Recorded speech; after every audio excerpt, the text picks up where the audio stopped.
Hello everyone, welcome to my channel. আজকে সকালবেলা ছাতুর শরবত খেয়ে আমি বেরিয়ে পড়েছি মায়ের বাড়ি যাওয়ার উদ্দেশ্যে, কারণ আজকে আমার মায়ের জন্মদিন। তাহলে চলো দেখে নিই আজকে দুপুরবেলা মাকে কি কি রান্না করে খেতে দিয়েছি। এখানে আছে 3 রকম ভাজা, গরম গরম ভাত, পুঁই শাকের তরকারি, এটা পনিরের তরকারি, এটা স্যালাড আছে, ইলিশ সর্ষে, পাঁপড় ভাজা, পটল চিংড়ি, এটা হলো মাছের তেল, ডাল আর মাছের টক। মাকে সাজিয়ে গুছিয়ে খেতে দিয়ে দিয়েছি, মাও খেতে বসে গেছে। চলো তাহলে চলে যাই কেক কাটিংয়ে।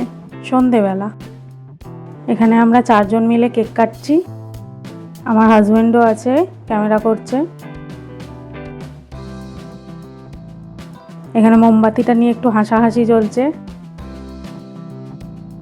একবার বোন ধরছে একবার আমি ধরছি। মা কেক কেটে আমাদের 2 বোনকে আর তার জামাইকে খাইয়ে দিল।